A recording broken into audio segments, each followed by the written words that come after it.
Ben, what's the Aztec Safety online e-learning website again? Yeah, that would be aztecsafety.com. Fire extinguisher and firefighting, we'll send that one to Paul. Ah, now here's a course I should probably take. Conflict resolution. Power line safety. Yeah, I thought it might help me with my line calls. Did you know this Aztec website has over 100 safety courses? Jeez. Aztec Safety online course. Ground disturbance. Could have used that a few seconds ago.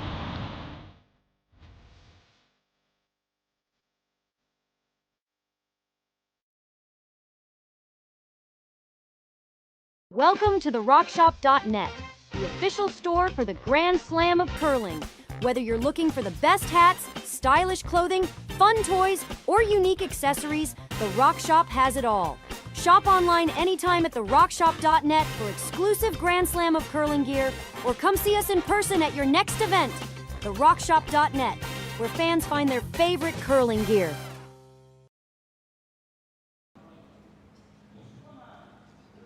Welcome to the Aly Jenkins Mixed Doubles Memorial Cash Wheel here in Martensville. My name is Jason Chang. With me is David Wills. We are in Saturday night, 9 Central, 10 Eastern, and it's Tiebreakers. Our feature game, a Japanese battle, Matsumura and Tanida. Koana and Aoki. David, big match, number 4 and number 7 ranked in the world in mixed doubles. What are you expecting from this game? Yeah, it's great to see these two teams up against each other, although I sometimes laugh when we have two teams from a foreign country that are playing on Canadian soil. They could come all this way to play, and then they end up playing each other. They could have done that. Well, it's kind of like clubmates playing in a Bondsfield at a different club, right? This happens to us Canadians sometimes as well. That's right. That's right. You play a team from your own club when you went somewhere else. That's a little bit different in terms of distance, but I know that they love to come over and play in these events. I'm not sure what to expect because I've been watching Matsumura and Tanida play, and they're really looking sharp, but they haven't had as much consistency. Last year, I would have told you that Tori, Koana, and Aoki would have beaten just about anybody in their path because they were just playing so well, and that's obviously resulted in their situation. Now they're 4th in the world. They're also headed for the qualifier, and I think their potential to play amazingly well is good, except that they haven't found their feet quite yet this season, it seems.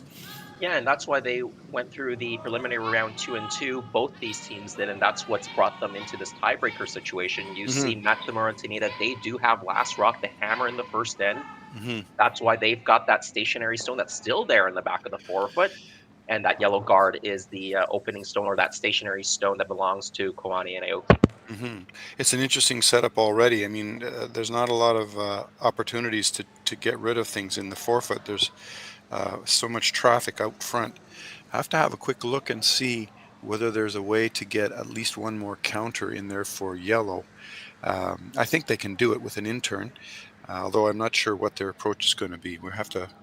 The disadvantage with mixed doubles is we have to try and guess sometimes what they're going to do because they're talking about it and they know what they're doing, but we don't see a skip with a broom. So.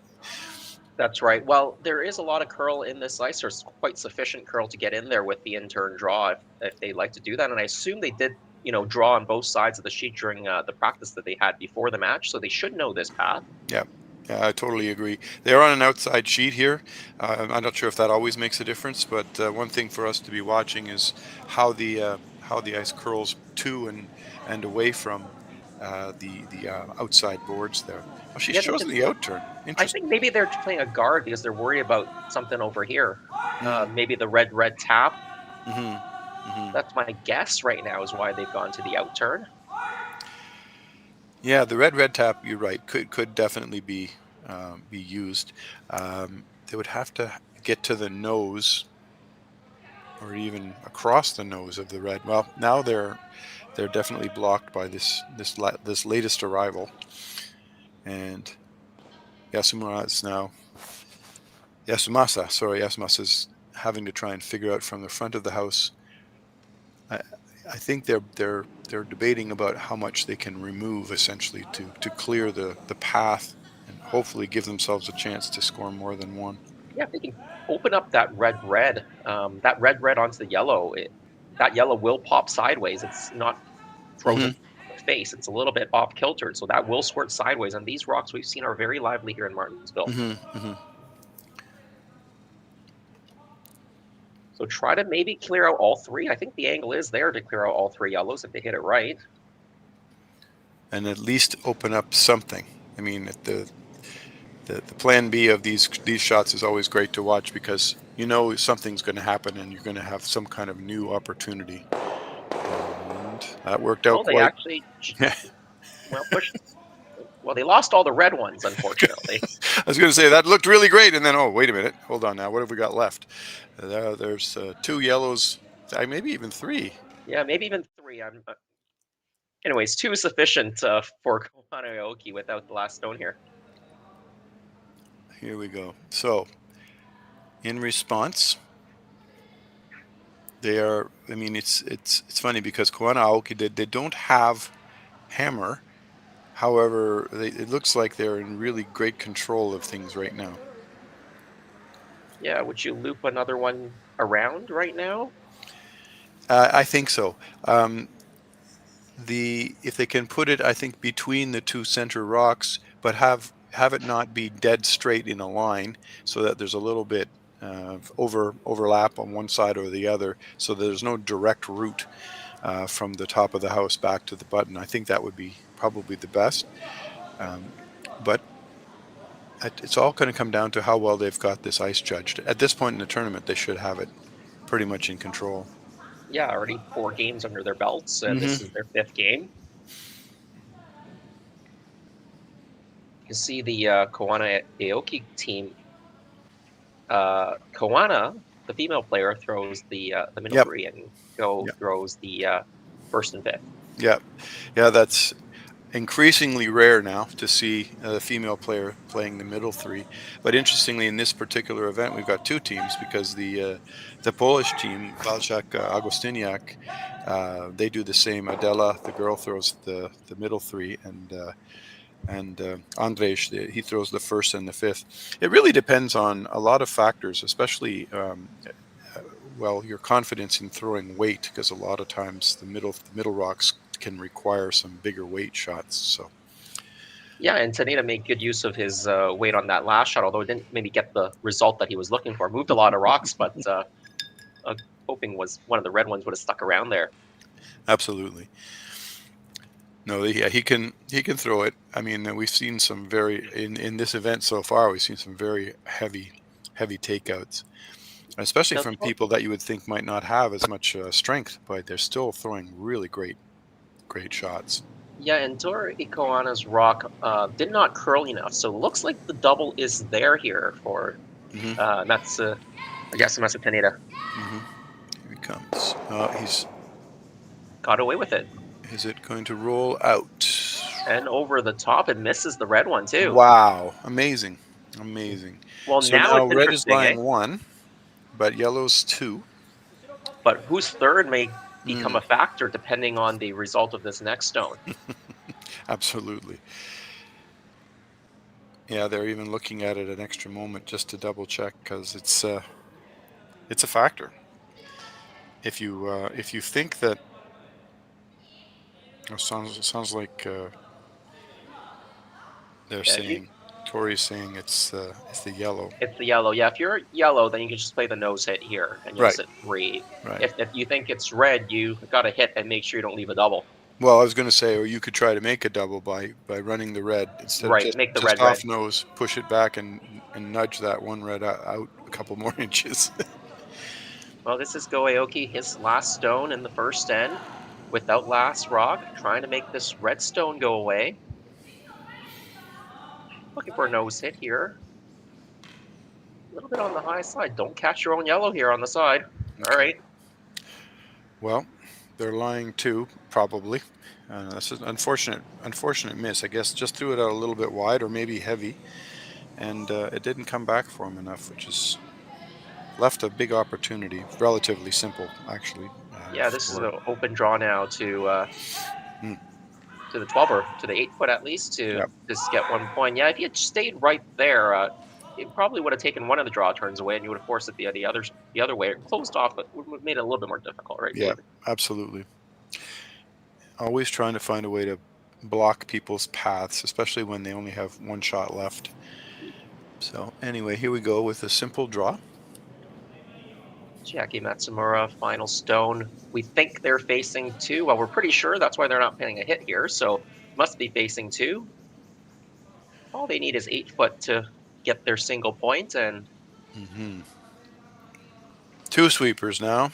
yeah, Tanida coming out as well. They don't look overly concerned, so I'm gonna guess that it'll be just fine, and it is. So it is a single point. Matsumura and Tanida get on the board first, and we'll be back after this break. Hey Ben, what's the Aztec Safety online e-learning website again? Yeah, that would be aztecsafety.com. Fire extinguisher and firefighting, we'll send that one to Paul. Ah, now here's a course I should probably take. Conflict resolution. Power line safety. Yeah, I thought it might help me with my line calls. Did you know this Aztec website has over 100 safety courses? Jeez. Aztec Safety online course. Ground disturbance. Could have used that a few seconds ago.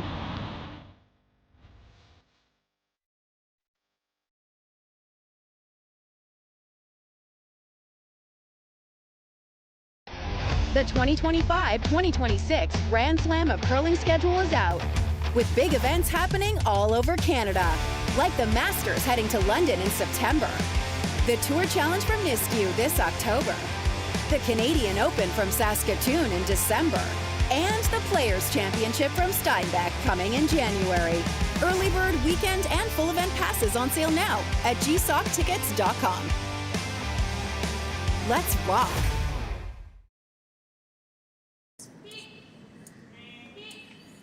Welcome back. Second end just underway. Matsumura and Tanida, they were forced to a single point in the first, and so the hammer flips over.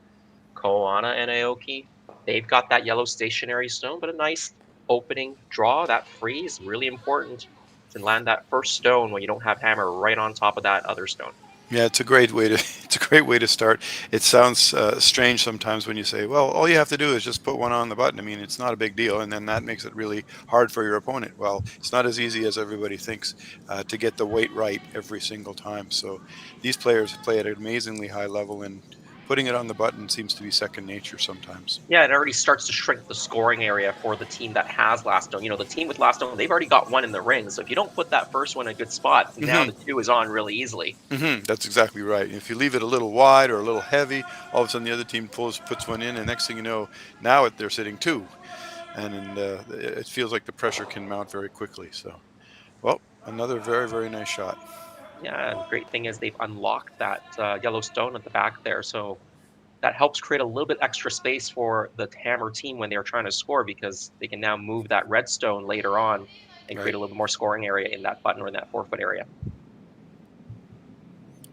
Which means premium on this shot, right? Have to put this right on top too.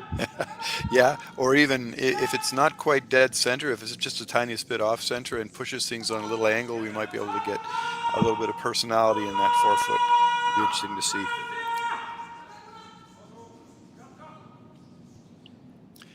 Yeah, Yasumasa is actually from the north. Does a lot of his curling in the north in the Hokkaido area. We were chatting about that. They play all summer in Hokkaido, which I think is really interesting because you can actually have a pretty good summer season, and then proceed to play elsewhere for what we would call the normal time, the normal season. So it's very interesting. I think it really helps some of these Asian teams. I know they do that in Korea as well. They start their season pretty early, and I think that really helps them get going really quickly in the beginning of the season when the cash wheel circuit is on, or for the 4-person teams, those slams are on. You see how many Japanese and Korean teams are in those slams, especially on the women's side. Oh yeah, no, you're absolutely right. Well, when I was chatting with one of the fellows from Korea, one of my travel days, I was just chatting with him about the program, and I said, "Well, when is your off season?" He says, "Oh, we don't have one." I said, "What do you mean you don't have one?" He said, "We curl all year round. There's never a time when there is no curling ice." I said, "Well, do the players take time off? You know, even a couple of weeks here and there, just to let their bodies rest?" I said, "Some of them do." He said, "Some of them." So, oh my goodness. I mean, for us, I know you're from the Toronto area, and I curl. I'm east of Toronto, but there has to be a time of the year when the rinks close, so you can actually let yourself heal from all the wear and tear of the season. Oh, for sure. I mean, the the amount of games that the top or the elite teams are playing, and the amount of sweeping that they're doing, Mhm, mhm, it is a grind for mhm. sure. And game after game after game in these tournaments where you're playing 2 games a day for a whole week, by the end of the season, you could be pretty worn out. Well, Yeah. Now intern here we coming go. in. Yep. Now Go has backed off of this stone. I think they were trying to play a corner freeze, if I wasn't mistaken. Now they're trying to go around it. I think they were trying to corner freeze on that top red one. Yeah, or if they sweep it enough to get around it and sit corner frozen. But unfortunately, it was a little bit heavy for that result. So I think overall we just had a rock that just had a little bit too much speed. So now an opportunity for Matsumura Tanida to sort of place one carefully into a spot that's going to make life very, very difficult for their opponents. Coming around the red at the top of the forefoot could be deadly if they can get one in there, or if not, they could put one that's just going to act as a bit of a guard higher in the house. Yeah, I mean, yellow is shot stone covering the pin, but the Hmm. scoring area is pretty small right now with the red stone right behind it on the Hmm. back of the button. So Hmm. if you're Matsumura and Taneda and you're trying to get the force here, it's a pretty good situation right now. The scoring area is very small. Hmm. Absolutely. And if you take steps to take away your opponent's access to the scoring area, you also take away your own. So you have to really be calculating in your placement.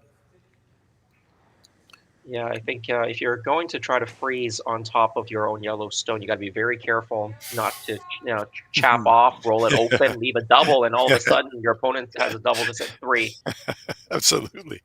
Yeah. As soon as you said that, I started thinking about how many times that's happened in one of my games. So, yeah, absolutely. So, here we come in turn. So, we're coming down the same side of the ice. I wonder a little bit about if the speed of the ice has changed, and that may be why the Koreans got caught. Oh, excuse me. Why the Yellowstones got caught and over drifted. So, let's Yeah, just see how Tori. they do here. Here we go. Yeah, It's Tori's starting was to curl. heavy. I think they Uh, were playing a guard, but I think they were going for in between everything, right okay. about there. Yeah, that's what they called. Yep. I'm not sure that they took away access to the edge of the button. It seems like they can come around, but let's just see what they come up with. They're looking at how many they can move with one shot. Yeah, I think Matsumura and Taneda were worried about Go and Tori playing the double on those redstones and kind of opening up direct access to that yellow. Hmm. That's why they played an extra guard on Hmm. top. So now we have red onto red onto red onto yellow. That sounds simple enough. Well, it's just two colors you have to move. Yeah, that's true. Yeah, only two. 5 rocks, or 4 rocks, or 5 rocks. So depends how you look at it. All right. Well, there's definitely some heat coming. Let's see how we do. Yeah, Go sweeping it right now, trying to hold the line here. They need to hit this on the high side to get this to cut. Well, pretty good. Nice Yep. shot. Very, very good. It's opened everything right up. Yet you can say that there's still yellow is still shot and is exposed, but all of a sudden access is completely open. What a shot! Yeah, let's look at the replay here. Yeah, before, if they didn't manage to open up, it was going to be really hard for them to score two. Now they've opened it up. So, yes, they might still get forced to one if Matsumura and Tanida can make their next couple of shots. But if you get a half shot or a miscue, Mhm. then you have a lot more room to score.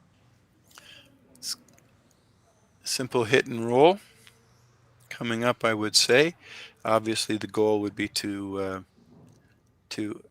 sit around in the house somewhere where you're counting two, and hopefully making life difficult for your opponent by where it's placed. Take away try any not chance to. for a double. Yeah, try not to leave a double. So I think if you can roll as far to the right behind that red corner guard as possible, but still out counting that back yellow, Yeah, that would be ideal. The key. Can't roll so far that you lose rank to the double. But this is Close. get Rolled over. it over. That's pretty good. I Yep. don't think they're going to be playing a double here. That angle looks very difficult for a double. I agree. They are still looking at it though. I'm looking at that red guard in front of the house and asking myself, can they get by? And I think they can. They would Yeah, want there to hit. is air. A little. Yep. The rocks do curl here to the wings as well. We've seen that when the power play's been on. So the question is, if you make the red double, hard not to jam it back on the other yellow one, I guess. But Well, the one thing about Tori that in my observation when she's been playing is that she's fearless. Like, you know, you could just say to her, there's really hardly any room by this guard. She'll say, no problem. I can do this. She really is not afraid to try some very, very precise shots. So this is a really good test. Presumably the outturn. yeah, Just by the guard. Yep. Could you play a corner freeze on that shot stone, that red run that's on the tee line? Sure. I'm not sure that it would. I mean, I suppose you're taking a bit of a risk because if it ever didn't exactly freeze, you could open up the door for a bigger score. But sure, I mean, a well-placed freeze is always a good shot. Well, here this is coming down now, trying to get tight to the guard. And she is over it, so. My guess is they would have. I think he would have expected that to be a little bit harder. I don't know, but wow. Yeah, it looks like it was only about board weight there. Yep. Because we needed to move 2 reds. Okay, now big opportunity for red. And to make life really difficult for Koana and Aoki. All right. Place it so that it counts a 3rd point. And Yeah, you don't really want to triple takeout very difficult. Yeah, I don't know. If you guard this red shot stone, you could probably draw to the back red one, right, and be shot. Right. So don't you almost want to kind of guard half of each if you can? One that's sort of in the middle. Yeah. Linear middle of the 2 reds, and maybe just around top of the 4-foot, biting the 4-foot, even in the 8-foot. They're tapping their broom now in the 8-foot. Yeah. Yeah. Because right now, if you just play the outturn draw to the button, if you're heavy, you're going right to that back red one. It's going right through that same line. So.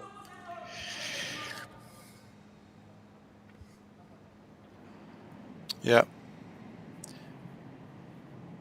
Well, with this rather interesting image in the sponsor's logo on the house, I'm going to put it where the brim of his hat meets the top of his hat. That would be a nice spot.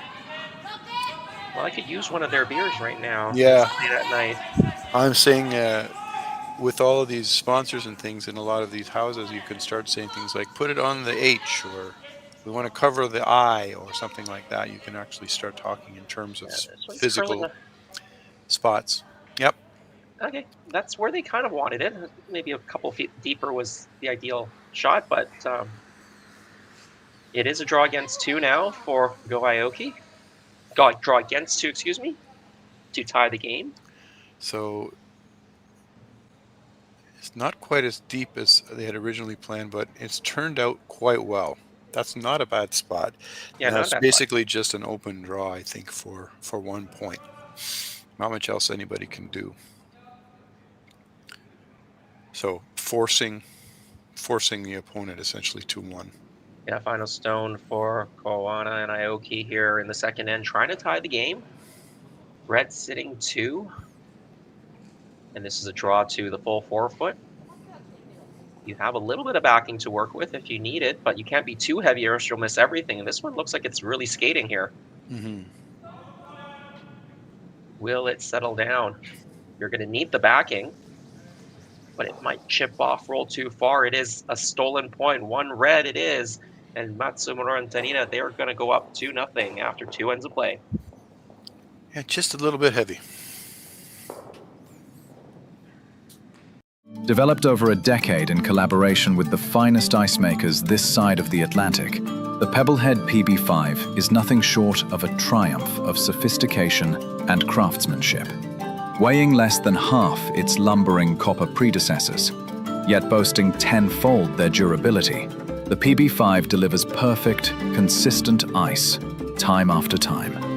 The PB5 by Pebbleheads.com, the apex of ice-making ingenuity for the roaring game of curling.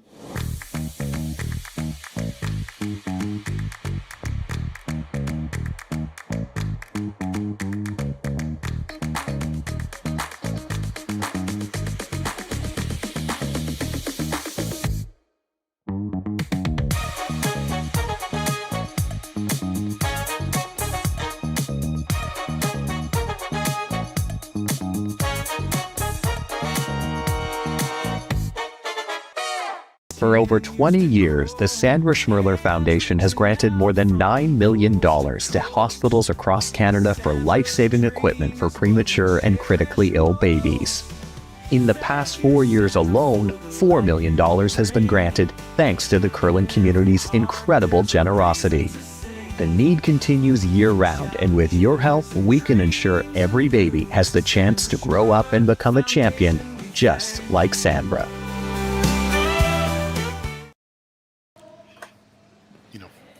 Welcome back. Third end underway here at the Aly Jenkins Mixed Doubles Memorial. Matsumura and Tanida, they got one in the first. They stole one in the second after a draw by Aoki went a little bit heavy. And so Koana and Aoki, they still have hammer in the third end. Good evening, everyone. Good morning if you're in Japan. Ohayou gozaimasu. Potential Jason desu. And with me is David Wills. David San desu. And Genki desu ka? そう、元気が、はい、元気です。とても元気です。今、面白いのマッチ。And if you are joining us in Japan, I know we've got a great Japanese feed as well, but if you are joining us, practicing your English, yoroshiku onegaishimasu. All right. So. All right, third end here, and well, down by 2 now. Koana and Aoki, what do they need to do here to try to get some offense going? Well, I mean, a little bit about placement. My comment about the match so far would be that it seems like both teams have managed the first half of the end quite well, and then things have sort of fallen off the rails, and 1 or 2 shots have just sort of determined the outcome toward the end. The last 2 shots, for example, right now we've got 2 very nice shots setting up, a nice opportunity to score multiples for yellow. But we've got a little ways to go yet before we're going to know. And they may even decide just to get rid of. Oh no, they can't get rid of a guard yet. That's right, but, not yet. They can't. One more to go. No rock's going to be removed until the hammer team's second stone. That's right. One more to go. I miscalculated who had hammer, but I think they're probably going to be in a position where they start to move things out of the way, especially when one of the teams has got a log jam building. Yeah, and they are wanting to move things back a little bit here as well, just to start getting things off of that button area and putting those red stones in the top of the rings. You can't help but wonder how they feel out there as well, because they've got a fairly busy day under their belts, and then they've got to play this extra game.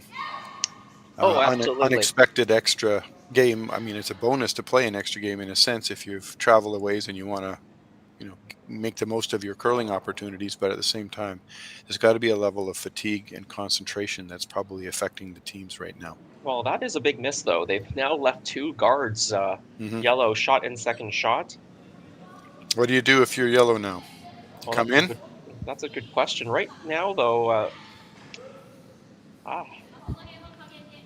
hard to. I don't know, David. There's a part of me who wants to be aggressive and say, "Come on in, another one. Bring another one in underneath the guards. Put another one in the forefoot." But it has to be really nice. Yeah, got to be well placed. It has to be hidden. It has to be tucked behind a guard. You don't want to leave any chance to use the rock for, like you say, doubles or in-offs or so. Well, as you were saying, this is their 5th game because it's a tiebreaker game, and interestingly, Matsumura and Tanida, I believe they were playing in that last draw, if I'm not mistaken. So they just came off their That's fourth right.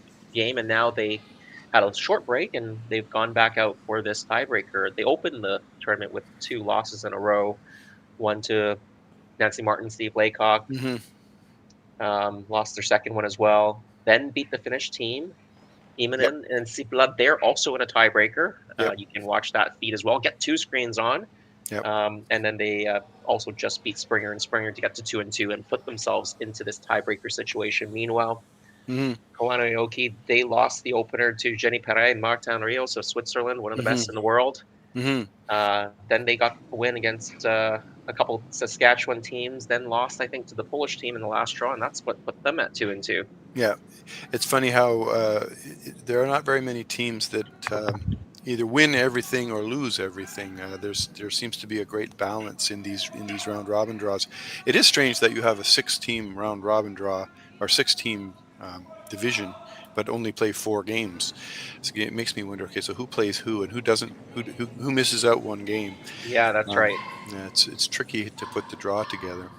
Well, the top 2 seeds going into the playoffs are 2 of the best in the world. Number 1 in the world rankings right now, Dali Gill and Dean Hewitt from Australia. Yeah, they've had a great season. They've played 5 Spiels already, including their national championships. They've won 3 and finished second in 2. That record doesn't get much better than that. No, that's right. They've risen to the number 1 rank in the world. They've taken over from our friends in Estonia. And Ari Lil and Marie Calvi. And they deservedly so.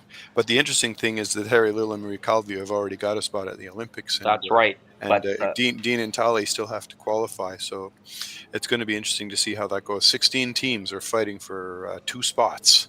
That's right. In Kelowna. So it's going to be a real battle. And I mean, I won't be surprised if Dean and Tali succeed. But I also think, it's another big stepping stone.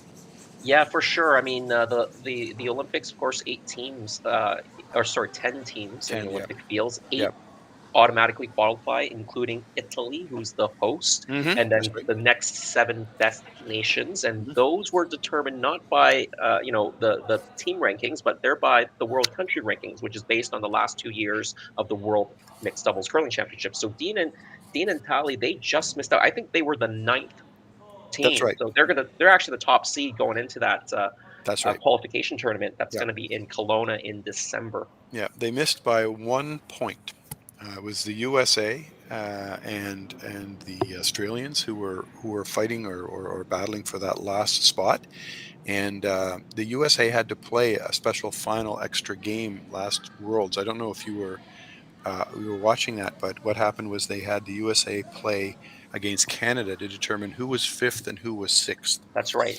And the USA won that game, got a 5th place ranking, and got that extra point from that result that put them past the Australians for the 8th spot. It was a nail biter. A lot of people hanging over the boards during that game trying to see what was going to happen. Well, absolutely, and very big for the U.S. because at that point in time, they already knew that their men's and women's teams would have to go to the Olympic qualification event. So it was big for the 2 Corys to at least seal up 1 Olympic spot for USA. Well, and the other thing, I mean, is that I was at the Olympic qualifier last time for the last Olympics. It was in Leeuwarden, in the Netherlands, and the 2 teams that qualified out of that event were Australia and USA. So both teams are familiar with that scenario, and only one of them has to go through it again this year. What I will say is for Australia, and this is the same team, Dali and Dean. They were good then, but they are way better now, and I think people need to watch out that this could be one of those. I wouldn't call them the favorite at the Olympics, but they could sneak in there into the playoffs. I think it would be fun to see an Estonia-Australia final. Yeah, I mean, absolutely. And those are, they've been great in mixed doubles for many years, and we don't see those countries a lot. But of course, you do have a lot of top teams who maybe don't specialize in mixed doubles that will be in the Olympics, including Mowat and Dodds from Scotland, who are quite as high ranked as Dean and Tali or the Estonians, but they are pretty close still. And if they actually played more, they'd be, they'd have a better ranking too. So. Yeah. Well, I just think for the the curling world, the reaction you would get from people with it. Who's in the final? Australia? What? Anyway, that would be great because they are the number 1 and 2 ranked teams in the world right now. Absolutely. So, but I mean, we have to face people like Rasmussen and Isabella Vrana. And, I mean, it's going to be a battle. So. Yeah, Peterman Gallant for Canada. But looking back at this game, the middle have completely opened up, and you still got shot stone and second shot being yellow, which was the case we had earlier. They were just in a different spot. Sure. No, you're absolutely right. So now, where do you position a third stone here? Well, I like the idea of coming. I mean, I would say around the guard. I don't think you really need to come around the guard. I think the red is exposed, but bumping it back so that it's maybe not leaving the house, but it's out of commission in terms of counting. It looks like they're maybe even doing that, and sitting just there so that your yellow rocks are in a bit of a triangle. Yeah. Based on the weight, they're definitely moving the redstone. I think they've got enough weight to move it out completely, though. You're right. That turned out quite well. There's a double. We'll leave a double, but this is a way to get your 2 back pretty safely. All right. Yeah, I think a double, you could even double and roll over to sit sort of on or frozen to the yellow that is closest to the forefoot. They have to be careful because this is their last shot, so they've got to at least remove 2 yellows and hopefully be shot rock. Yeah, I think if you make the double on the top 2 stones, you'll be shot stone. You'll be almost biting the 4. You might even be biting the 4, actually.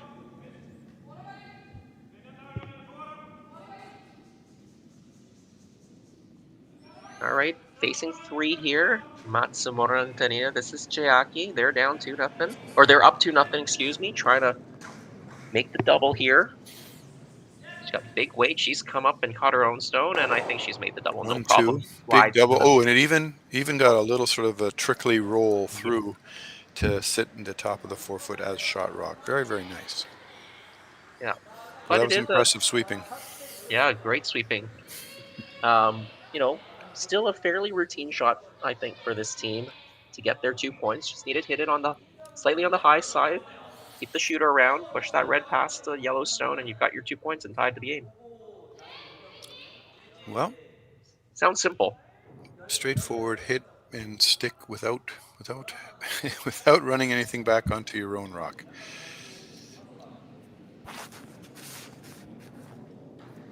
Last stone here, go Aoki. He's also jumping up to sweep his own stone. He's thrown, fairly soft weight here, maybe control weight. Don't need a lot, especially if you're trying to hold the shooter and maybe just even a solid board. Will this stick around? It is rolling towards out, but because of that nice control on his weight, it is 2 points. Well done for Koana and Aoki to tie the game up 2-2 through 3 ends of play. Hey Ben, what's the Aztec Safety online e-learning website again? Yeah, that would be aztecsafety.com. Fire extinguisher and firefighting, we'll send that one to Paul. Now here's a course I should probably take. Conflict resolution. Power line safety. Yeah, I thought it might help me with my line calls. Did you know this Aztec website has over 100 safety courses? Jeez. Aztec Safety online course. Ground disturbance. Could have used that a few seconds ago.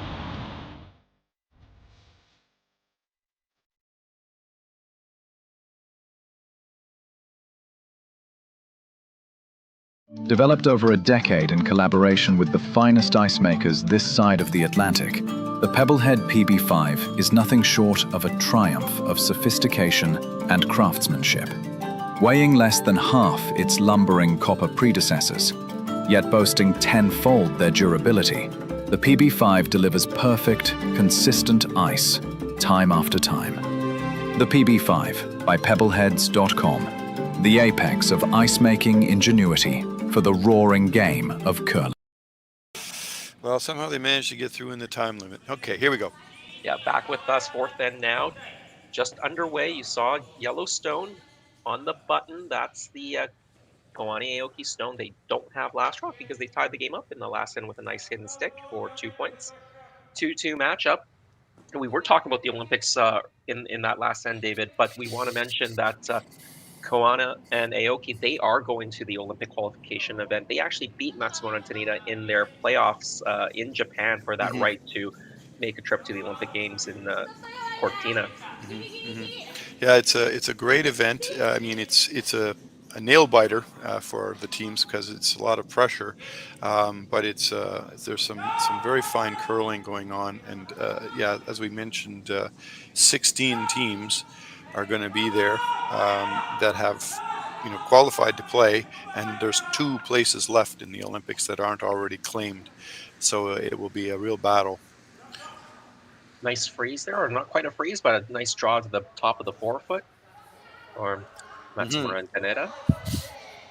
They do have last rock. Yellow is shot stone at the moment, though. Yeah, it's going to be interesting. They're basically both teams seem to be following the same plan of action where they're putting rocks in the center, and the odd time having an angle on something allows you to move things sideways as opposed to straight back. But I have a feeling, oops, watch out.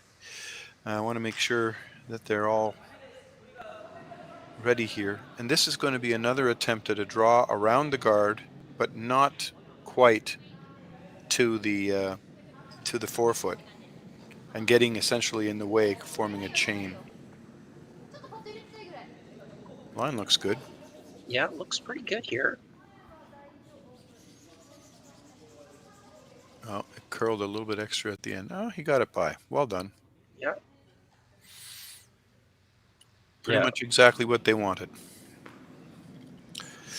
Hard to run back now. How can you... Yellow, yellow, red, yellow, red. That'd be very interesting. I don't know. It looks like where the broom is placed, it's going to be a draw. Try to corner freeze on that yellow shot stone right now. Try to make it a setup shot. Yep, exactly.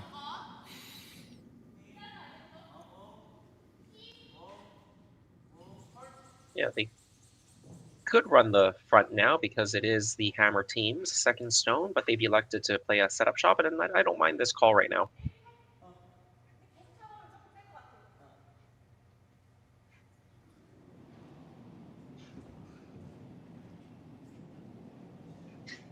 Tanida going to the in-turn here. You can see Chiaki indicating where she wants that stone to stop. Top of the forefoot, corner frozen. Will it get there? Looks a hair light. Yeah, it's. I suppose you could still say it works as a setup shot. Certainly getting in the way, but could have been another 3 feet deeper. I think they would have been much happier. Yeah, I agree with you. Great camera work there. We had a good close-up as it came in. I was just having a quick look over at the field for the 16-team Olympic qualification event in Kelowna for mixed doubles. Australia, Korea, Japan, Germany, New Zealand, Denmark, China, Finland, Czech Republic, the Netherlands, Turkey, France, Spain, Hungary, Austria, and Latvia. Yep. That's a really great field. And I mean, Germany won the silver medal not too many years ago in the mixed doubles world. So that's correct, yeah. And they're in the qualification event. They are in the qualification event because the team that won the silver the following year, they didn't have a good year, and they basically decided not to continue as a team. So those 2 players are both playing mixed doubles, but not with each other, and that has left a bit of a gap. We'll put it that way. In how things are going. Mark Muskatevich is the skip of the men's fours. He's a very, very strong player. Was playing mixed doubles and has more or less dedicated himself to the fours now. So their level has dropped off a little bit. But the other thing to remember is that we have 20 teams at the Worlds and only 10 at the Olympics. So you really just sort of cut the bottom half of that group off, and it's already hard to be in the top 20. Never mind the top 10. So you're seeing a lot of very, very good teams who still have yet to qualify. Yeah, absolutely. Yeah, you have to play well over 2 years. It's the other factor, which is what hurt Australia. They had a poor year in year 1, but then rebounded in year 2, but not quite enough. So, and China they weren't even there. Um, Sometimes they missed some things because they were absent. The same thing happened to the Chinese teams in the Pan Continental. So, That's right. we've had some interesting things happen. But the big 8, the 8 that are there, are not surprising. So, I mean, the ones that we recognize, and even the Italians. I mean, you could say, well, they got in because they're hosting. Well, yeah, but they're actually reigning gold medalists. Absolutely. So you gotta give them credit. Well, opening up the front here, got the double peel. They were trying to go yellow into the house and try to move things in the rings, but they do get the double peel here. Mm-hmm. Yeah, I think it's made it necessary for Go and Tori to really make sure they don't leave them any access.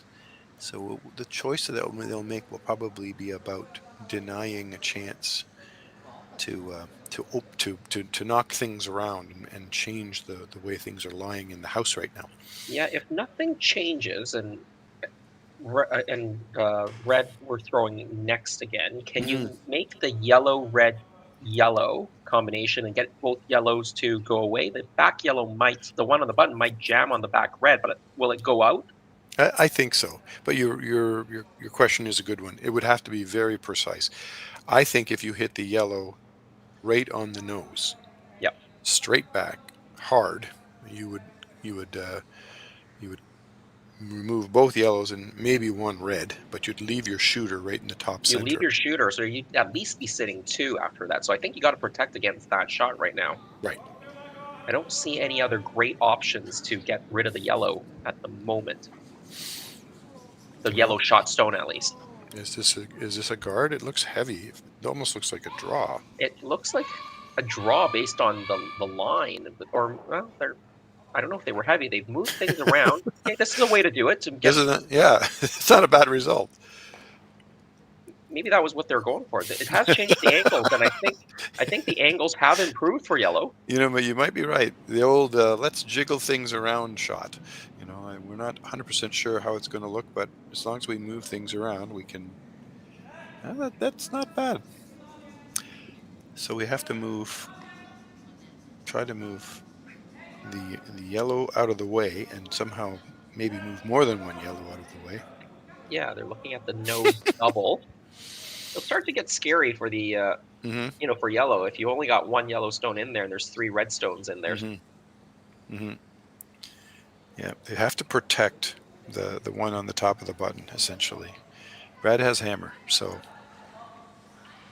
here we go. It looks like we're going right down the middle, and I'm guessing there's going to be a lot of weight here. Yeah, absolutely.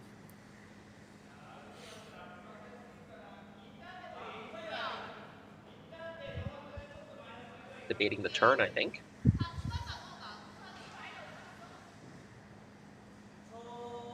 Would it be better to try to hit this a little bit off center or on the left-hand side if you can, and still make the double so that you don't leave the shooter right there, that it's kind of opened up the middle directly, and then they'll force the other team to try to protect going straight down the middle? I would say yes, except that I would also add that if he throws it hard enough and it moves just a few inches out of the way, that's probably okay. Here we go. Interesting. I don't think that's what they call, but that works. Yep. So red is now shot. Yellow has a chance to, well, if they succeed in hitting red and rolling over, they'll probably be lying 3 by the time they stop. Yeah. Still a good opportunity for yellow. Yeah, fortunate for yellow that other one didn't spill further, and they're second and third right now. Mm-hmm. If that yellow had gone out, that back yellow, then they'd have to be very careful with this shot. You wouldn't want to leave a double and double for 3. Yeah. Yeah. Final yellow shot of the end. Looking to make sure that yellow's lying at least 2. Yeah, soft weight promotion here. Raise takeout. Try to sit 3 after. He's riding the line a little bit. Needs to curl a bunch. Oh, it's It nice. is Coming moving. over. Yeah, it came over nicely, and they are That's sitting 3. beautiful. Yeah, perfect. Really, really nice. Not much left to be done for Matsumura Tanida except throw a draw to get one. Yeah, right here it looked like it was riding the line a little bit, and Ghost switches over to the other side to try to get some curl. But as it touches the center line, it does start to move quite a bit. It moved a good half rock once it started moving. I agree. Yep. Very nice. Actually, that was extremely well played. I think the weight was key. Very, very nice. So they're actually asking each other what they, I think. I don't think there's a lot to ask. Yeah, it's just a little bit of an awkward port going through that draw. It's not the draw to the button right now. They're drawing to the side of the forefoot. And so they might actually have to come a little bit close to that redstone that's in the top of the 12. Or they could come around the reds. They could, yeah. I suppose that's there. It's probably not the easiest shot. But. Yeah, I don't know if you'd want to go so far wide. Yeah. There's going to be a fresher path. Yeah. So that's why they're looking at whether they want to play this raise instead. That's just telling me that they're not super confident with the different draw path here. Yeah. Yeah. I like the draw. I do too. Yeah. But it's, I guess, whatever the thrower likes, and the thrower likes to play this raise. I'll have to be careful. If you miss this, you could give up 3 here.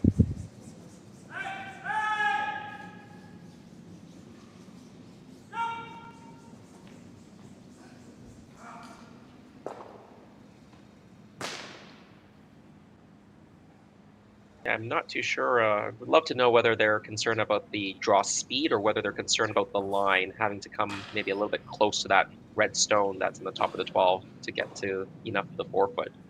Looks like there's lots of room. It shouldn't be really in play, but it is a visual distraction for sure. All right, final stone, Chiaki Matsumura. They're playing this raise takeout, this short raise takeout to score a single point. They are facing 3 though, and they can't overcurl this or else they could be giving up a couple. She looks pretty happy with it right now. Do they have it? Oh. She caught a little teeny piece of the red on the top, and it took away a lot of the steam. Yeah, let's take a look at this. Interesting. Yeah, maybe set it out a little bit. Finish another inch. Yeah, didn't need much. She's holding it straight here, but maybe held it a little bit too straight. Now she's going to the other side, but didn't really sweep it. And it, yeah, as you see, it just grazed it, took the speed out of it. Yeah, yeah. Wow, amazing. So a single point steal for Koana Aoki. They take a 3-2 lead after 4. For over 20 years, the Sandra Schmirler Foundation has granted more than $9 million to hospitals across Canada for life-saving equipment for premature and critically ill babies. In the past 4 years alone, $4 million has been granted thanks to the curling community's incredible generosity. The need continues year-round, and with your help, we can ensure every baby has the chance to grow up and become a champion, just like Sandra.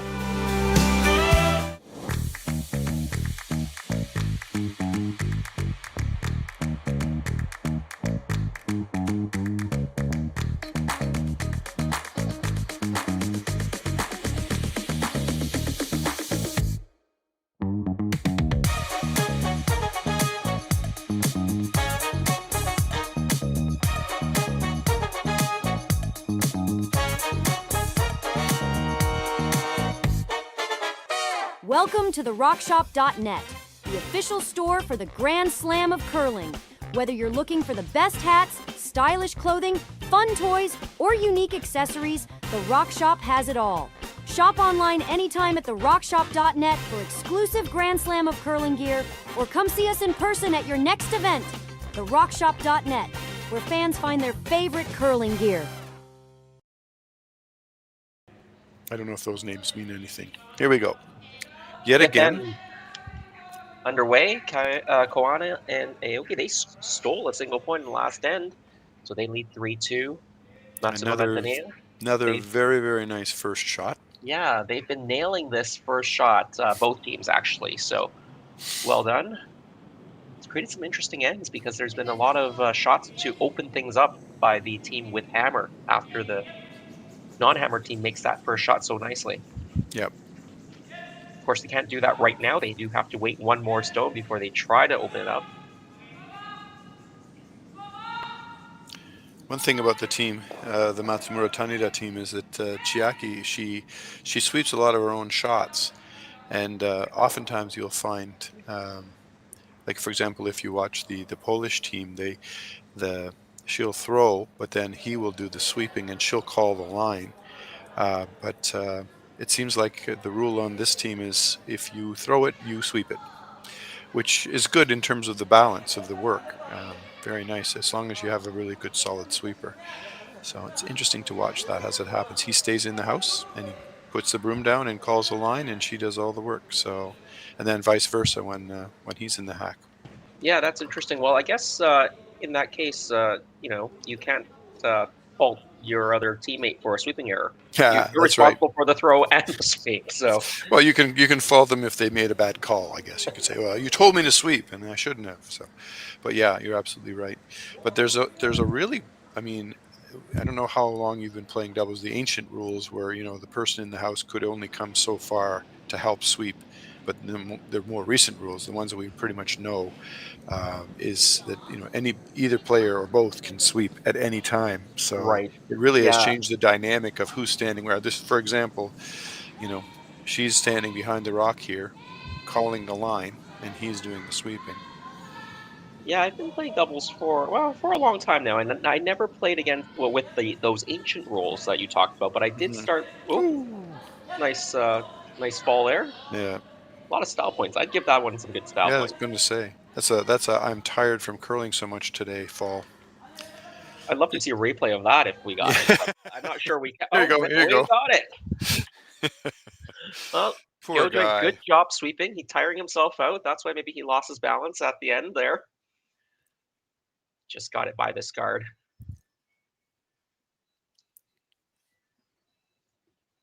Yeah, and just fell over. It's really literally he moved one foot into the other, and that was the end. Oh dear. The blooper reel. Yep. If you look at him on the backboard there, it looks like he's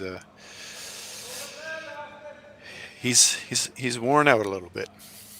Well, David, before the match started, you and I were talking a little bit about the Pan-Continental Curling Championships that I was playing at in the B division for Team Hong Kong, and I actually had a really bad fall. I fell flat on my back after the third game of the round robin, and we had a 10-game round robin, so that was not even halfway through the round robin, and I fell flat on my back, hit both of my elbows, had bruised both elbows, bruised my lower back. I actually wasn't even on the ice when this happened. We were watching the Blue Jays in the American League Division Championship Game 7, and some of us were cheering for the Blue Jays, as I was, and got a little bit too excited. Tried to go in for a bear hug with my coach. He thought I was doing a chest bump, so instead of catching me, I bounced off of him. And then flat on your back, and made a loud thump in the lounge there up at the Evelyn Curling Club. Wasabi. So not on the ice. No. Goodness not gracious. on the ice. I was feeling it for a little bit, and then the next day I actually pulled the muscle while I was sweeping a stone, and my physio guys said, yeah, that fall may have contributed to that the muscle pull. So I was playing injured for that whole tournament since after the third game. Now you am I right that you hold the position of skip? Yes, I skip. I was throwing third stones this year, or we're trying something new, but I did skip, so that helped in the fact that I didn't have to do much sweeping. But it was a challenge to coordinate how things were happening in the house. Yeah. Because I actually couldn't sweep at all after I pulled the muscle. Any kind of sweeping motion was causing a lot of pain, but fortunately it didn't affect the delivery, so I could still throw just fine. I just couldn't put on socks easily. I couldn't sneeze or laugh, and we have a lot of fun on the ice with my team, so not laughing is really difficult to do. Yeah, well, in bruised elbows will probably be an issue in the long term with sweeping. We have a lovely little draw coming in, and we're going to tap back. Yeah, very nice. And so now yellow is in what I would call a threatening position. They don't have hammer, but it's making life very, very difficult for the red team. Oh yeah, the angles are so good of those top two yellow stones. Mm-hmm. Yep. I think they're forced to take either do something to take away access to those, or to place the redstone to move it into a position where it's more, what I'd say, locked in. Right now, it's a bit vulnerable from both sides. Yeah, from both sides. You Yeah. can definitely move it from both sides. So it looks like Chiaki is trying to convince him to do something with the red rock, and he's coming down the other side and tapping for the draw on the edge of the button on the outturned side, which is also a good shot. But it's a part of me that's a little bit worried about what's going to happen if they come down and hit that yellow rock at the top of the 8-foot. Yeah, I mean, I'd be pretty happy if I was standing at the back there, Koana Aoki, and getting a little extra chance to rest after that fall. So I'm sure he's liking what he sees too. Mm-hmm. This really needs to be made, I think. Otherwise, it's going to start to get very difficult, I think, for red.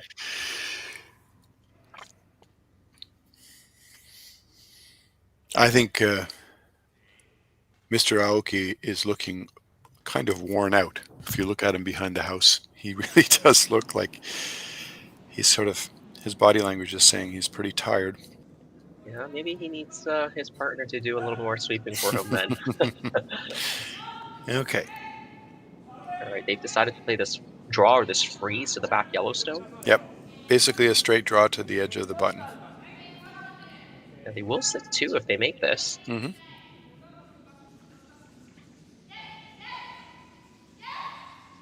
Tanida now working hard. It's starting to lose line. Yep. It's really curling, and that's one of the things that that's happened more than once, where they left it, and then they finally started sweeping, but by the time they started, it was a little bit too late. Well, now what? Red is still shot stone. Mm-hmm. But I think they're looking at making a play on the red that just was thrown, because that can be used still by Matsumura and Tanida.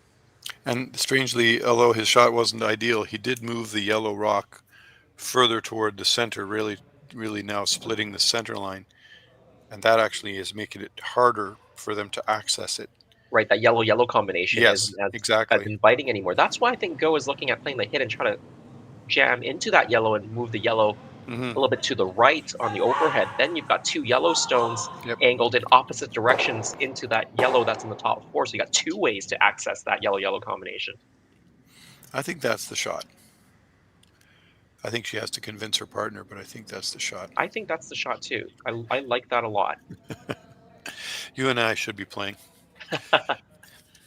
Especially those guys are tired, so we could take over and just say, okay, guys, have a seat. Yeah, I mean, I'm a little bit older than those players out there, and I think you're a little bit older than me as well. Not too much, but that might be an understatement. But yes. I think the organizers for the tournament will need to give us a bye directly into the tiebreaker, so we just play one game in the tiebreaker, and we might be able to survive. I'm proud enough to play the whole thing, even if I don't make the playoffs. Yeah. No, I know what you mean, though. Yeah. It starts to become a lot more difficult to play 2 games multiple days. Well, I'm still proudly hanging on to my routine so far, at least. So. Yeah, well, for them, this is their 3rd game for these teams with that tiebreaker. But and then maybe another game tomorrow if they win. That's right. Well, these teams, they're elite. They're professionals. They can handle it. Yeah. That's why you go to the gym. Yeah, and these two, Tori, Koana, and Go Aoki, they are the Winter Olympic Games gold medalists from February earlier this year. So that's a big deal in Asia, those Asian Winter Games. Absolutely. That's like basically it's like the Pan Am Games or Commonwealth Games gold medal, basically, but it's for the Asian region. So right. That was quite an event. Yeah. And that one won't take place again for a little while. Is it a 4-year? It is normally a 4-year cycle. They have Yeah. had a couple of additions, I think, which kind of went off schedule for whatever reason. But in 4 years, actually, it's supposed to be scheduled for Saudi Arabia. That's right. That's right. And Yeah. of course, you're very familiar with Saudi curling. Well, that program, yeah. But it'll be interesting to see how they manage the winter sports. Yeah, they're doing it in the best time of year to try, but I think they're going to have to put a lot of things indoors. Right. So, yeah. Well, hopefully the curling is indoors. Well, that part's easy, but I mean things like how do you do skiing? The skiing, bobsled. Is there bobsled? I don't know if there's bobsled actually. I bet there isn't. I think some of the events there just won't be, but I'm not 100% sure. Yeah, I don't think bobsled is in the Asian Winter Games currently, but they do have skating and skiing. Short track speed skating for sure. Yeah, short and long track is normally in the event. Figure skating, all the disciplines, the downhill skiing as well, the cross country I believe as well. So and of course curling, all the disciplines, doubles and men and women. So.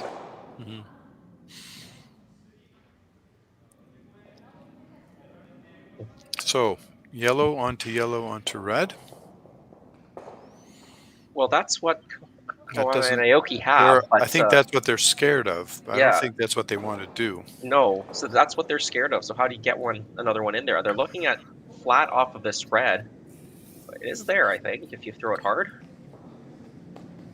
Try to shoot it as sideways as you can.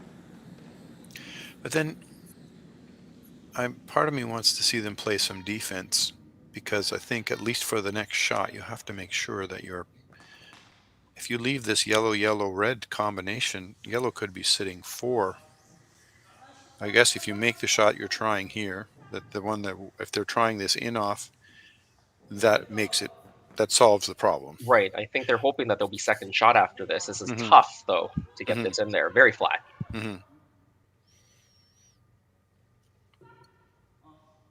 Well, let's see if they can do it here. The F1 Grand Prix in Vegas is there. So what are your bets? Do you think you can do it? Well, he's trying to throw a spinner with the intern because he wants to get the most action. That will get more action. It's pretty close.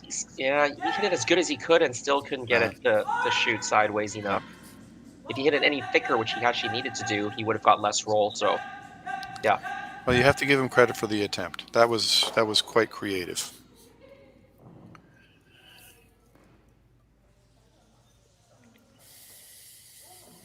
Now looking at what's the best way to make this yellow-yellow combination so that you're not opening up a shot for the red team to score the one. Well, I think they're. I can't. She hasn't put the broom down yet, so you and I are both basically waiting to see the broom go down. But I think they're going to try to remove shot stone. For sure. And then once shot stone is gone, I don't know what red will have. It really will depend on where the various yellows, go to and sit at the end of this. But it could be a very, very difficult shot, a final shot. You'd want to keep the yellows. Well, I think the way for red to get in is to come in off of their own red that they just threw and go sideways again onto the pin. So if you can block that with this yellow stone right there. There you go. Yeah, that takes it away, I think. Well, they have to come in off of the red, I think.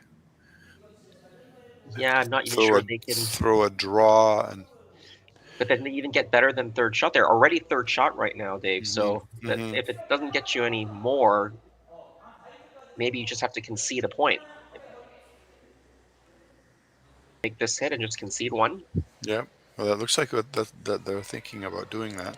I was thinking they could come around with a draw, bump their own red, and essentially float towards center, and sit one. The red is exposed, so looks like there is a little bit of air. And it's a draw. You can just throw a draw. Yeah, there is some air. The question is, can you get that to move sideways enough to outcount one and or the other Yellowstone that's first and second right now? Well, Chiaki has gone down the ice. They've decided what to do, which I think is just to concede one. Yeah, they're throwing a hit. Okay, so nose hit essentially on this yellow, and concede one. Keep hammer, and have your power play. Yeah, and I imagine they would go on the power play in the sixth then down by 2.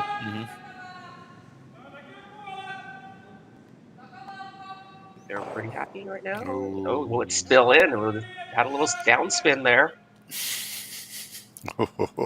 I think it's too yellow. For sure one. Yeah, we might see a measure here.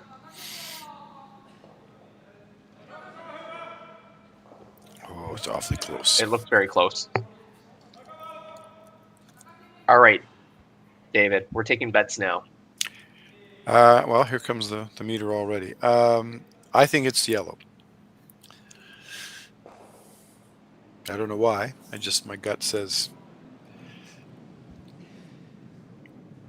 looks like just that much more red on the outside of the. All right, Connor, great camera work there, getting a close up. Are you agreeing with me? I haven't said anything. But what I will say is for Les and Brenda and Rick, you're getting your 15 seconds of fame. Your Brock handle is on international broadcast. Ooh, it's definitely yellow. Yeah. All right, looks like it is a steal of 2, we believe. So Koana and Aoki, they extend their lead after 5 ends of play.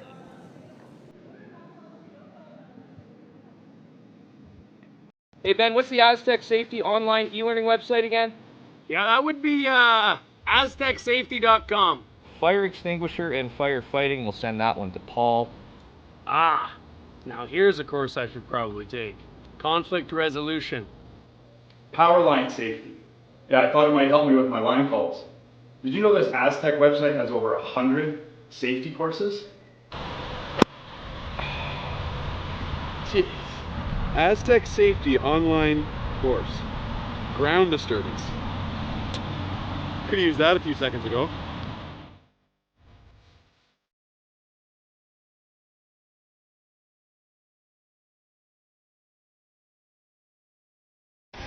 The 2025-2026 Grand Slam of Curling schedule is out, with big events happening all over Canada, like the Masters heading to London in September, the Tour Challenge from Nisku this October, the Canadian Open from Saskatchewan in December, and the Players' Championship from Steinbeck coming in January. Early bird weekend and full event passes on sale now at gsoctickets.com. Let's rock. Okay, we're back. Yeah, we are back, David, and the sixth end now underway. It was 2 points stolen for Koana Aoki in that last end. So Matsumura and Tanida very prudent to go on the power play. David, tell us a little bit more about the power play. Well, yeah, I used to catch myself saying this is a new rule or a new addition to the game, but it's been around for quite a while now. But the preset rocks essentially are moved to the side, carefully placed so that the guard continues to get in the way of the one in the back. But what it does is it gives the team with hammer an option to have the center of the sheet a little more open as the end rolls along, and in theory it should put you in a position where you always have a chance to get at least 1 point and probably a decent chance to get 2. So they call that the power play, and each team gets 1 in a game. You can only use it when you have hammer. You can do it anytime you want when you have hammer, but once you've used it, that's it. It's gone. So you have to kind of think about when do you want to put it in play. What's the strategy? What's the best plan?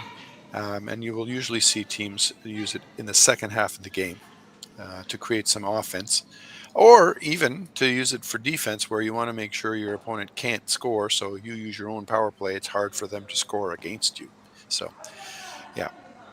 So, and a great way to defend against that corner guard that's already there is to actually chip it into the rings and roll your shooter out, which is exactly what Koana Aoki did. That's a very tough shot to make, but the top teams are doing that with great regularity and frequency. And I'm always amazed at how they're able to do it so often, because there's so little play out in the wings like that it's almost like taking a guess at where the ice and the speed is, and yet they still make that shot 75% of the time. I think those top teams. Yeah, you're right. It's interesting to watch. I remember when I saw some teams first starting to use it, and I thought to myself, what the heck are they doing? It seems like a really weird place to throw the rock, because you throw it on the outside, so you're coming sometimes dangerously close to the edge of the sheet to make that shot work. But it's brilliant if it is successfully executed. It gets rid of the guard, and the rock that you put into the house is your own rock, and very often it becomes shot. So yeah, and the other team can't hit it yet. That's why Matsumura and Tanida tried to play a freeze, which actually overcurled. But again, the beauty of the power play still, or the team with hammer and doubles, is yellow still can't hit yet. They still have to wait one more stone, so that's why they've gone with the freeze as well, and that one is perfectly executed. Well, and the other thing that I had a few people asking me about is, well, there's in mixed doubles you can't remove rocks until the fourth thrown stone, and that's correct. And they said, well, then how can they do that? Well, I said, well, because they're not removing a rock. The rock that goes out is the shooter. Right, so that's fine. The shooter can roll out after it hits something. The only thing you can't remove the rocks that are in play, in sitting in the house or in play.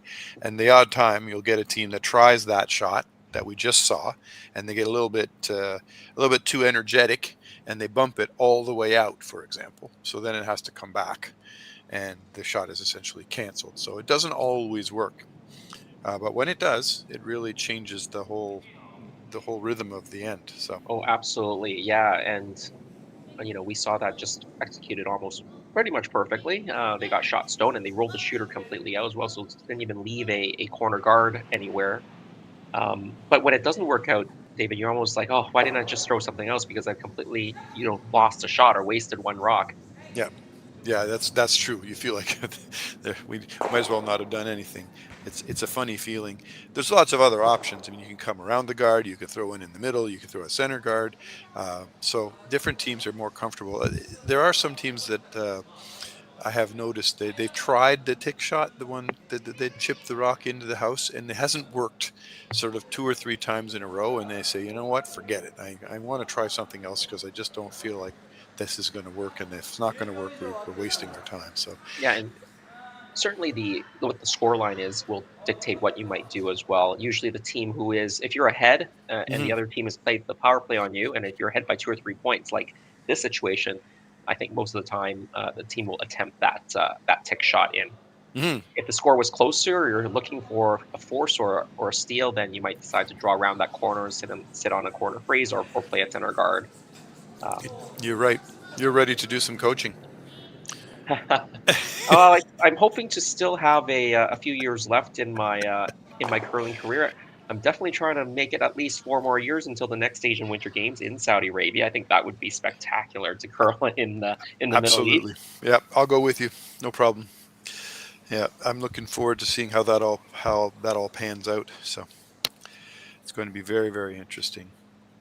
One of my coaching colleagues coaches in Qatar, which is where I started my international coaching work, and he has a very nice curling facility now, only 2 years old. Oh, very good. So he's been trying to develop and improve the curling in that part of the world through events and practice opportunities and just having good ice. So we're going to see how that all pans out. But things are happening, though. It's going to be great to see. Yeah, if you're listening to us, curling in Saudi Arabia, curling in Qatar. I mean, they've got homegrown teams, and they're building facilities or trying to use ice rinks for curling, mixed use ice as well. We do that in Hong Kong as well. In Hong Kong, when we're in Hong Kong, we play Monday nights in a shopping mall in the skating rink, Festival Block Glacier, and we're starting a program also in the Lohas rink in a different mall as well. So yeah, that's oftentimes the first model that happens. You called it, I think, the shared ice. The shared ice model, where other sports are also using the ice, figure skating or hockey or speed skating even. But now this one is, I think it's just hockey curling in Doha. right now. So that's much better, and it's also a more I would just say it's a more professional. It's not the shopping mall style of ice. It's more dedicated for a proper sports facility with Yeah, the change rooms and all the rest of it. That all yeah, works really well. yeah. In Hong Kong, most of the ice rinks there are connected to shopping malls. I think it's that you see that a lot in kind of warm climate places because you may not get enough use if it's you don't have kids coming in just with their parents. Mhm. Well, who are shopping to actually go skating on the ice, right? They wouldn't necessarily take their kids to a actual ice arena to go skating in warm climate places. You just don't think about winter sports the same way. Right, right. Anyway, here we go. We got a couple yellow stones, first and I think third shot. Red is second and fourth. And we're trying to just remove one of the red rocks successfully and stick around. So now, although that yellow rock that was just played is not, well, I guess it's fourth shot, it is still going to be in the house and causing concern. So they're starting to fill the house with yellow. The ones at the back have gone far enough out that they're no longer part of the picture. So in order to make the most of their power play, Matsumura and Tanida with this rock are going to have to get something happening. It looks as if by the placement of the broom, they're going to try to freeze onto the yellow that's on the edge of the man's hat. Yeah, try to be shot stone, corner frozen, and the other team may decide to blast it out. And if they do and lose the shooter, then you can make a hit on that red-yellow combination and get your 2 that way. Looks like 3 is probably out of the question right now. Yep, I agree. The only way it'll work is if they have an unbelievably nice freeze right here. And then they're lucky enough that they get a miss where their red is left lying in the house somewhere. He doesn't seem very happy. No, too Obviously, heavy. It's heavy. Okay, so it bumps and rolls into the open. Okay. Well, Yeah, that's difficult because if the yellows can come down and bump the red out and sit 1, 2, first and second shot, far enough apart that there's no double, then all of a sudden the power play has basically been dismantled. Yeah, I think yellow's second and third right now. So if you make this red go away and stick around, I think you're sitting 1, 2, 3. Mm-hmm. I think. Mm-hmm. Yeah, so then they'll have to just play it for 1 if they manage. The only way they can get in trouble is if yellow. Well, no, it'll still be for 1. I was going to say leaves a big double opportunity somehow. I think we're going to see a pretty nice shot. I think this is fairly straightforward, really. A nose hit. Yeah, maybe just inside nose and roll towards center, and then you're all set. Yeah, and I think so. And I think Go's been really solid on his hits today. So he's used the right weight for the right time. And I think maybe he's using a little bit more weight on this rock just to make sure it goes out. Because even if he rolls out, that cross house double looks exceedingly difficult. Well, this is wide. But that's fine. Yeah. So there are 1, 2, 3. So it looks as if we have to just throw a draw. Yeah. Yep.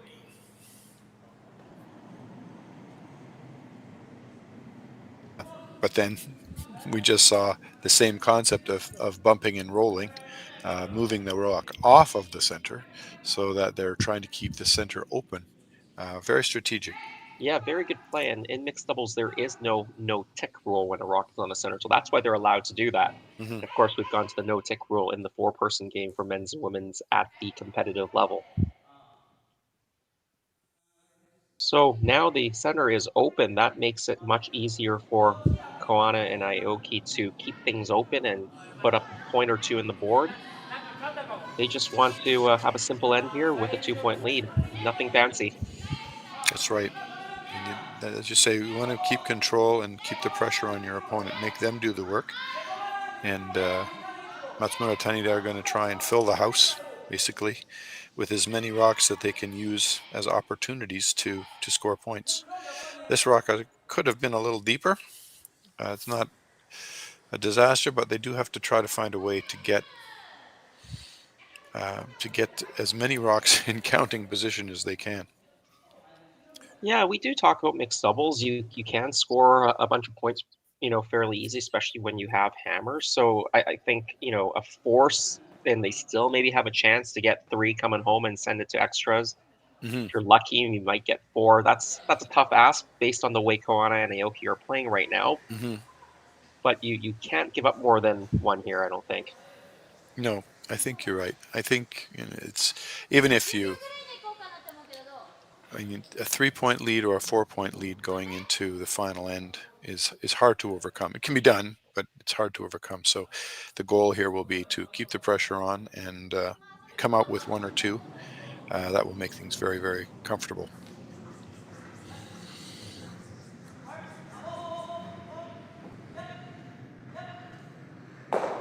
It's always interesting watching Chiaki, Tori throw, because she has no broom.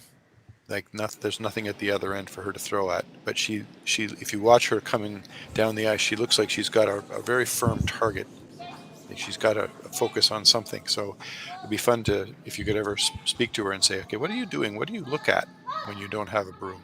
Yeah, you know what? I that is actually quite difficult. When I played mixed doubles, I actually do prefer, for hits at least, to be Hmm. throwing at a broom. That you're just going so fast with the hit Hmm. that I feel like throwing on a broom is a lot easier. For the draw, it's a little bit easier. You got a little more time to push out and steady yourself. And if you're a little bit off, you can still make a bit of a fine adjustment. With the hit, it's just so hard Yep. without a broom. Yep. Well, I always talk about how when I'm playing, I use things that are behind the sheet. I often use the numbers on the scoreboard, for example, but of course they're way up off the ice, so it seems a bit strange. We just saw that hidden roll right behind the guard frozen. Yep. Thanks for the replay there, Connor. And what a shot there. Again, you still can get the force. You got to lay down the corner freeze now, folks, though, for Yasumasa Tanida.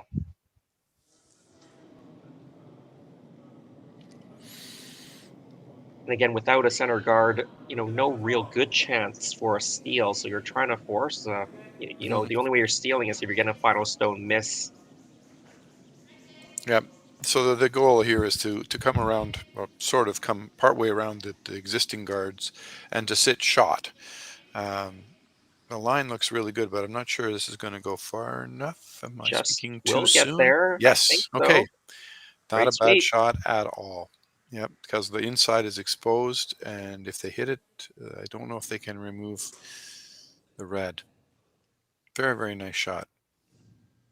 Yeah, if they hit as much as they can, will the red spill out? The danger is if you hit the red, you hit it too thin, and the red kind of comes off the yellow and kind of squirts back towards the middle, leaving a rock kind of in the forefoot. Then you can maybe guard that rock that's in the forefoot, and then you have a better chance at stealing. Right.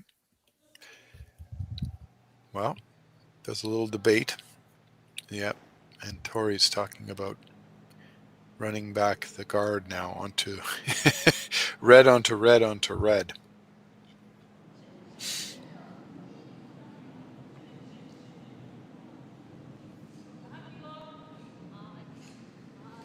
Is that what they've decided here?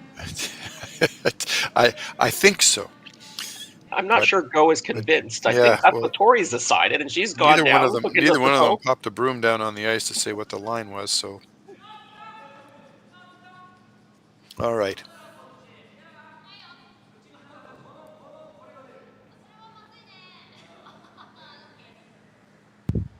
All right. He's taken a good long look. I think he's sorted his ideas, and then I think the final plan happens when he gets back to the hack.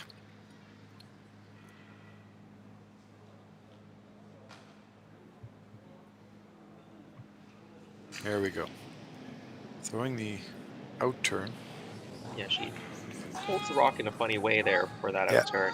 Yeah. But it is the out turn. Big weight, run the guard back. It looks like it's close, but doesn't quite make it. No, go catch that stone. I don't think it made contact with that yellow stone on the side. I think you're right. It does open it up. So now, if you are Matsumura Tanida and you are shot rock and you want to steal, you guard, or do you put another rock in the house second shot?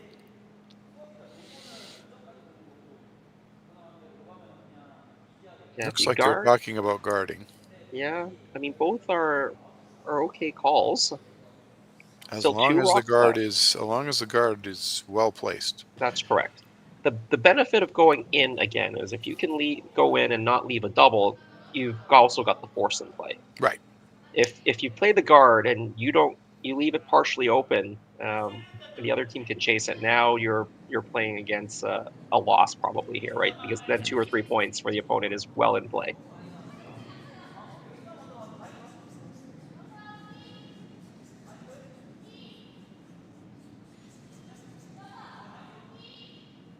You want to be mindful of the angle right now. The red-yellow, if you hit it from the center line going out, it can jam. So you want to make sure, if anything, you're guarding a little bit on maybe on that outside of that rock. I mean, the way the ice is curling, it's actually possible to get at that rock from either side. So they have to put this guard in the perfect spot. Yeah, you also don't want to be too tight either, because that makes the run back easier. That's pretty good, I think, but there is some room from the outturn. I was going to say, if you come around right through that hole between the red and the yellow guards, or you know what, you could just draw. Yeah, you draw, you will force a draw. You could still get forced that way. I think if you're looking for a couple points and really putting the game away, this run back or trying to chase the redstone might be what you go. At worst, right now, you're either going to have some sort of an open hit for 1 or some sort of a draw to 8 foot or 4 foot for 1, right? This is a great example of how when we talk about the power play, the rocks be moving over to the side rather than staying in the center. Right now, the center is wide open. And in most of the ends that we've been watching, of course, the center is fully clogged. So this is nice to see. Hey, you can always draw. Yeah. Yeah, I quite like maybe taking a go at this run. If you get rid of the 2 red ones and you're sitting 2 yellow. Just hack weight. Oh, sorry. Did you say run? As in, I was liking the back? run. I was liking the run, but if you could also play that hack waiter as well around on the outside. I think they're throwing it through the gap and trying to bump the red out and sit in the house somewhere.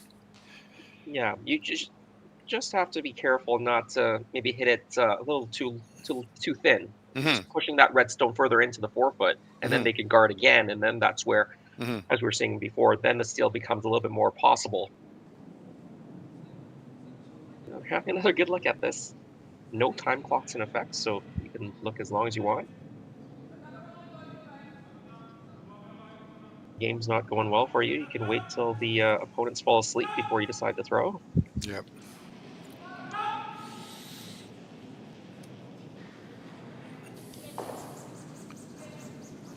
Really slow handle, so they're looking for this to really curl. Oh my goodness, it seems quite wide. Maybe I'm wrong. And it's moving now. Looks pretty good if they're by. Perfect. Nice shot. Tori's saying, get off that rock. Stop sweeping. That's perfect. What a lovely shot. Absolutely. Yeah, now they're sitting 3. The guard is still there, so Matsumura and Tanida, they're going to have to go around it, try to leave it in as good of a spot as they can, so they can't be removed. Maybe try to be not overburied, but it's a fine line, because if they get too deep, you can try to probably throw quiet weight on the intern side and get it. So you kind of have to leave it in the top 8 here.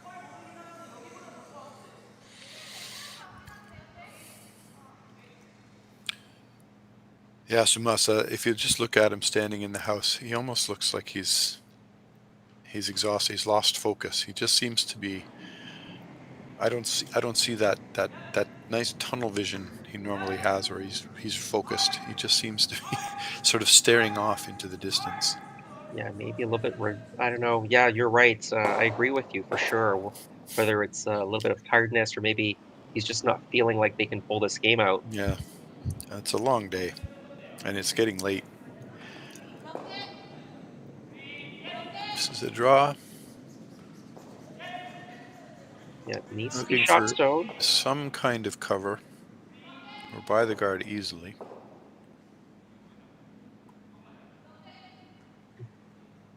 Now sit. Looks okay. Looks like it's going to stop in the back of the rings or T-line-ish. Yeah, just T-line, backside the T-line. They are shot stone. They are buried. So is the easiest way to get at this yellow-red combination. That's what I was saying. They couldn't be too deep because it's either lines up this yellow-red, or you can maybe soft weight, hack weight, make the takeout.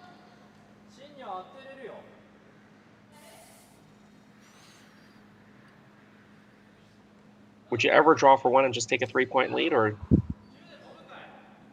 you take play? I think I would try to get more than one. I think it's relatively easy. This looks pretty queued up. Yeah, exactly. If it was, you don't have to keep all 4 rock. Like if you're dreaming of having a 4, I don't think that works. But you can easily get a 2 or 3. And so yeah, she's put for the intern. Go through the hole, hit something yellow, and that red should go away. That red should go away, exactly. Yeah. All right, here we go. Final stone. A chance for Aoki, Tori, Koana to maybe put the game away here. And this looks like it's curling too much. Nope, it's good. Oh, looks okay. They got it. Yellow, yellow. Does it go far enough? Yeah. Wow. Oh, only one. Holy cow. I'm surprised. I'm surprised that didn't go any further, but it is only a single point. Let's have a look. We're going to get a nice replay because I thought he had thrown that beautifully. What did he need to do? Throw it harder? Maybe he needed to throw it harder. Maybe it could have used a hair more curl. Yeah, just because that first rock onto the second rock was a little bit thin. Wow. Didn't quite get to the nose of that first one. So only a single point. So Matsumura and Tanida, they're still alive. Down 3. We'll see the 8 after this break. Hey, Ben, what's the Aztec Safety online e-learning website again? Yeah, that would be aztecsafety.com. Fire extinguisher and firefighting. We'll send that one to Paul. Ah, now here's a course I should probably take. Conflict resolution. Power line safety. Yeah, I thought it might help me with my line calls. Did you know this Aztec website has over 100 safety courses? Jeez. Aztec Safety online course. Ground disturbance. Could have used that a few seconds ago.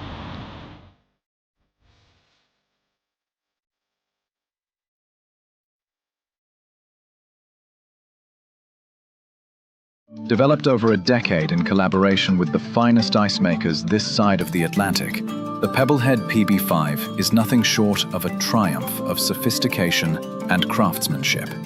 Weighing less than half its lumbering copper predecessors, yet boasting tenfold their durability, the PB5 delivers perfect, consistent ice, time after time. The PB5 by pebbleheads.com, the apex of ice-making ingenuity for the roaring game of curling. Anyway, back in the 8th, and what an interesting end to that end. I think all thought this was multiples they were going to score, but just didn't get enough action on the weight transfer around those angles, and it is only a single point for Koana and Aoki. They lead by 3.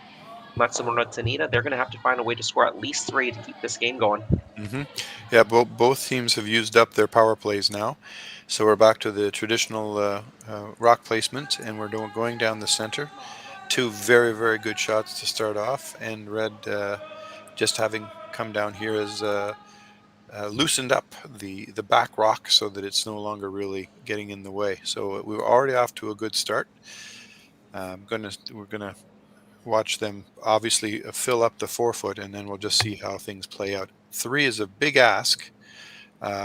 But it's been done, so we'll just have to wait and see. Yeah, if you're just joining us, we are at the Aly Jenkins Mixed Doubles Memorial Spiel here in Martensville. My name is Jason Chang. With me, David Wills. We're bringing the action from the ice to your device. It is the 8th end, the final end. Unless we tie this game up, then we go to extra ends.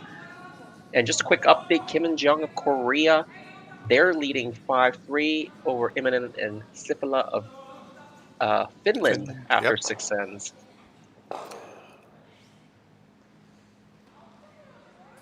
All right, nice freeze, or a little freeze tap there. That yellow stone now, the one that just got thrown, is in a great spot because it's hard to remove. It's cutting down the scoring area. Even though Red's shot stone, they'll need to find a way to get 2 more in there to tie the game.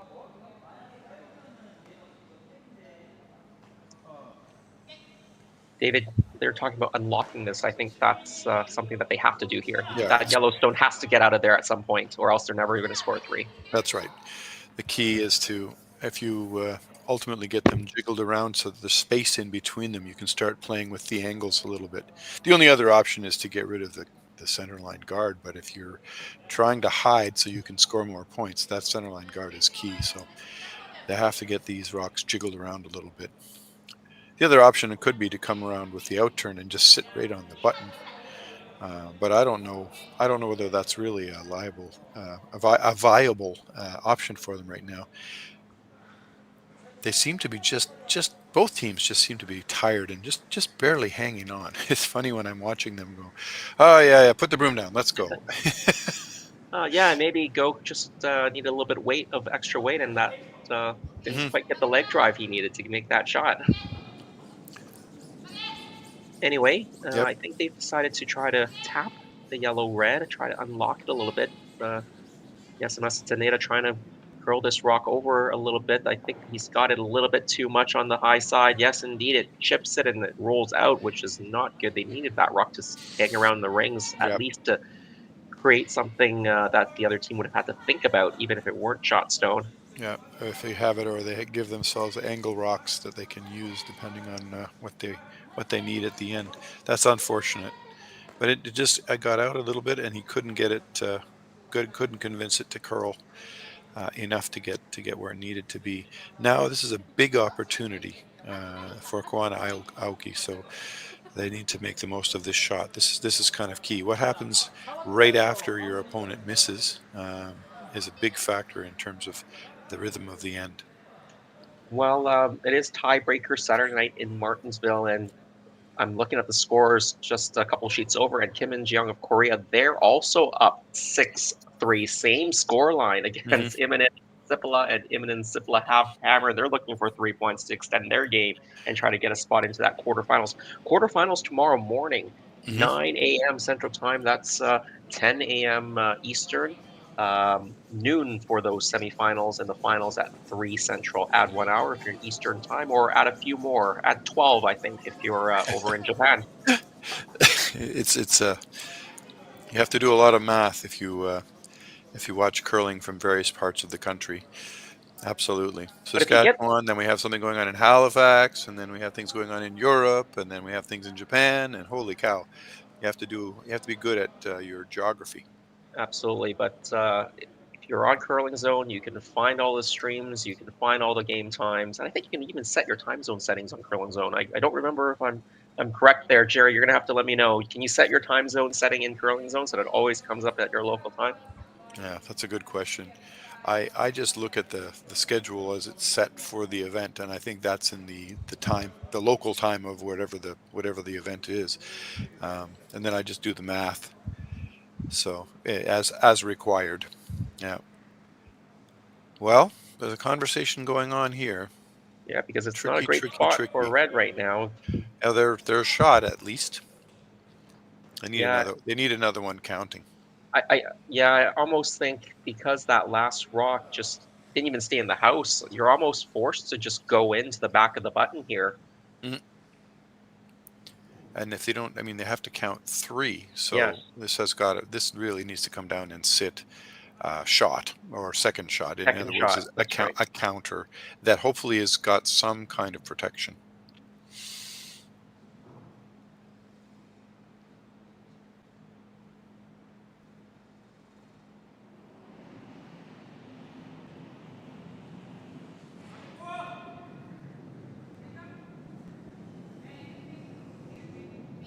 All right, this outturn draw coming on that board side. Now, I noticed that Yasumasa Tanida, he's actually missed a couple of these outturn draws, board side, light and tight.